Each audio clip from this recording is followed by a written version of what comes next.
Good afternoon, everybody. Welcome back to Brown's Rod & Custom. Happy Wednesday, happy hump day. It's August 19th, and we are back. We've had a few days here. You guys have seen the Miata content. You know, we got the Mini Cooper thing happening, but it's time.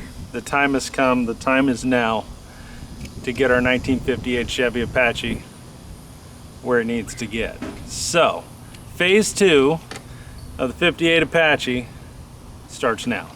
Welcome to Brown's Rod & Custom, your home for street rods, muscle cars, and Volkswagen content. This is my dad, Big Ron. He's our body man and fabricator. This is my beautiful wife, Megan, our editor-in-chief and supporter.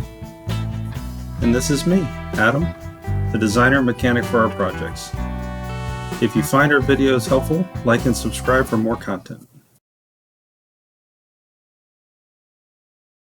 Good afternoon, everybody. Welcome back to Brown's Rod & Custom. Happy Wednesday, happy hump day. It's August 19th, and we are back. We've had a few days here. You guys have seen the Miata content. You know, we got the Mini Cooper thing happening, but it's time. The time has come. The time is now to get our 1958 Chevy Apache where it needs to get. So, phase 2 of the 58 Apache starts now. So, what you're going to see over the next few weeks and months, kind of wanted to go over this with you just so we're all on the same page. First thing I got to do is I got to take everything off of the truck.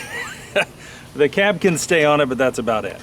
So we're going to remove the hood, the front fenders, the bumper, the bed, roll pan, everything.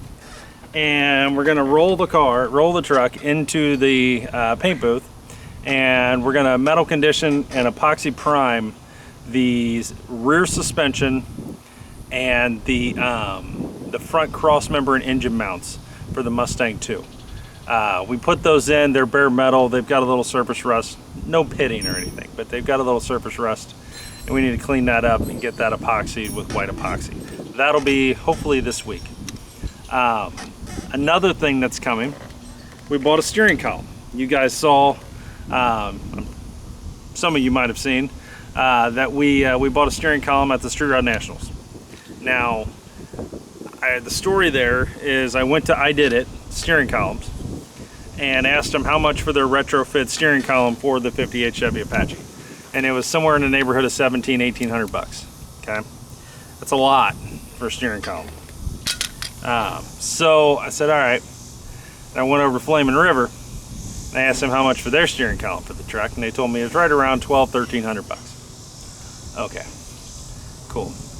Went back to I Did It. Said, what's the length on that column that's made for this truck? And they said 30 inches. And I said, that's perfect. That's all I needed to know. Got to walk around the show, found Southern Rods, and they had a steering column there, a chrome steering column, on display. And I asked them, I said, do you have a 30-inch tilt column, GM style, with a GM plug for the wiring, with column shift, no key? I want the key on the dash. Yeah. How much is that? $299. $299. Sold. So I bought that. And so we have a really nice chrome tilt steering column with column shift ready to go into this truck. So that'll be the next thing after we prime the frame. Tomorrow's Thursday. I'm going to order a 3.5-inch column drop. I've watched a bunch of videos. I think that's about what I need. And then also the plate on the floor that the column goes through with the, I guess, column mount, swivel mount on the bottom that holds everything tight. I need to order that as well. So that'll be coming, that'll get ordered tomorrow morning. And then hopefully next week we can be putting the actual steering column in this. And because right now the only way we can actually move this truck is with a floor jack under it, jack it up and pull the jack, and that sucks. We need to be able to move this truck a little better, so that's going to be happening. Also, on the other side of the steering, We've got the power steering rack. I bought the knuckle for the power steering rack. It's like a 3/16, I think, spline, and then to a 3/4 double D. And I know I've got a couple other parts. I've got one of the Borges and double D shafts, brand new. And I think I have the support that goes on the side of the frame that holds everything from moving. So I'm probably short one shaft and a couple double D joints or knuckles. So we'll get those coming as well, and get all that hooked up and see where that goes. I do have a set of headers here that I can put on here just to make sure that for clearance sake, that we should be pretty good.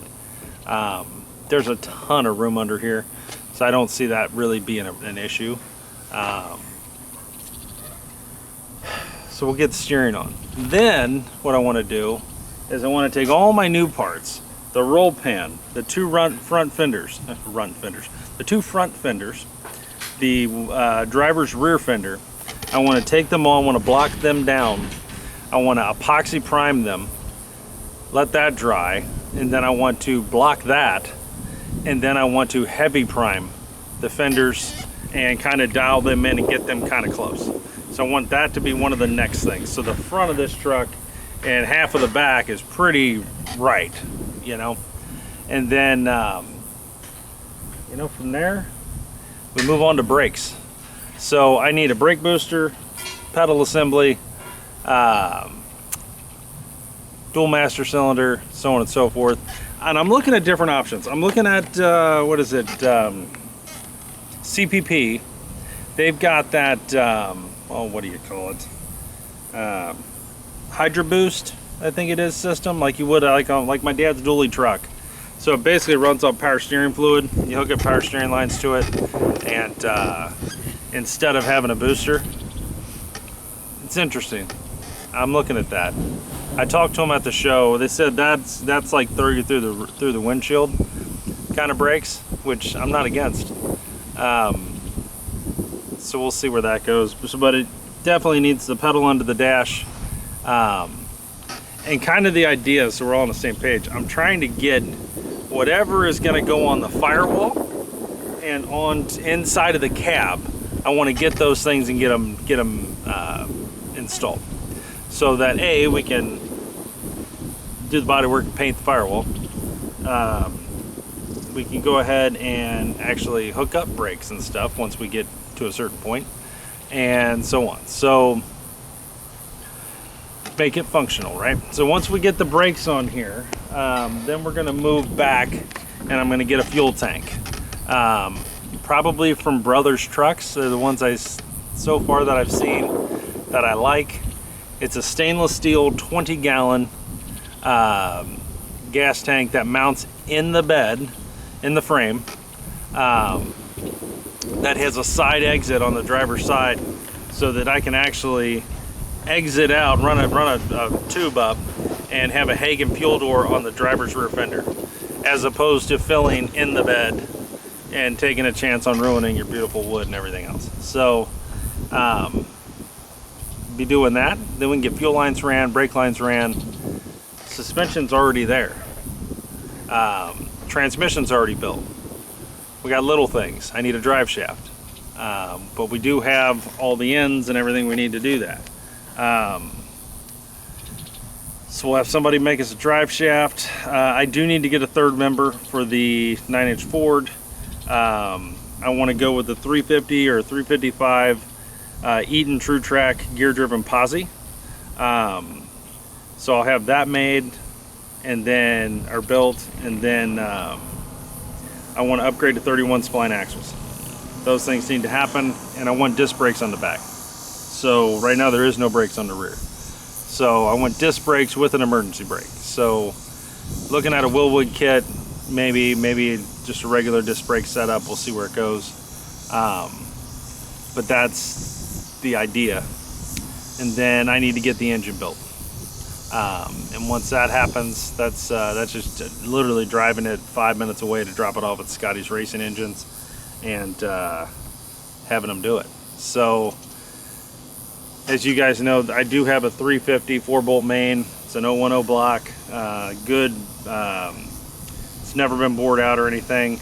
Probably have them do 30 over or whatever it needs, and then it'll get the same cam that's in my dad's car, 350 horse crane cam, or comp cam. It also has the, I believe they're 186 double hump heads, fuelie heads, with the 202 160 valves. And these actually have the accessory holes, so you can bolt your alternator brackets and all that on, so that's kind of helpful. So that's kind of the engine setup. I have an intake, new Eldebrock 4-barrel manifold. I've got a Holley Street Avenger 675 for it, and I have a HEI distributor ready to go, electronic distributor. So we got some of the things. So there's still a lot to buy and do and so on and so forth, but the hope is by December 31st I'd like to have the frame painted, all the suspension parts painted, everything final bolt on. I'd like to have the gas tank in it, all the lines ran, transmission sitting in it, and it's probably a stretch to get the engine built by then, but we'll see. If I can, that'd be amazing. But to basically have it ready to accept the cab, and then get the cab painted, and so on. I'd like to debut this truck at Louisville Street Nationals next year, or the Good Guy Show in Columbus, the Nationals up there. I would love to do that. So that's the plan. So over the next few months, you guys are going to see a lot of body work. You're going to see a lot of mechanical work. You're going to see a lot of installations of different various parts, and I'm going to bring all that to you, and so on. So stay tuned for all this. If you're watching this, please like and subscribe. And yeah, it's kind of the idea. Now we have two different options on paint for this truck. First option, which most of you probably know, is turquoise with a white roof, white inside.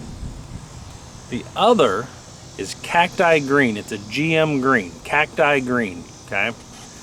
It's the color of my Chevy Equinox, okay? 2026 color. It's really pretty, with the creamy white top and a creamy white interior inside. So those are my two color options. I feel like the turquoise and white's been done a lot, so we'll see. I haven't seen a lot of the cacti green at all, really, so see where that goes. Now it will have, regardless of what color combo, chrome grille, chrome headlight rings, chrome bumper, and no emblems. We're shaving the emblems on it, so no emblems on the fenders, no emblems on the hood. It will have the cozy wings. It will have roll-up crank windows like it came with. It'll be column shift. It'll have vintage air. I'm going to buy the SureFit kit for it. I might buy a CVF, I think it's CVF, Raptor serpentine belt kit with the pulleys and all that. I might do that. And yeah, we'll have a tease design custom bench seat for this, bench bucket. So if you're riding with your girl, she wants to slide over, there's no shifter in the way coming up out of the floor. You got the column shift, you got the bench seat, you can slide right over and cruise on down the highway. So that's my idea for the truck. See where it goes. But a lot of things going to happen over the next couple weeks and months, so stay tuned for all this. If you're watching this, please like and subscribe. And guys, I appreciate all of you. I got 1,000,001 things to do. I'm going to go do them. So we'll see you guys tomorrow. We're going to start tearing this thing apart tomorrow, so we can go ahead and prime. Stay tuned for it, guys. Have a good one.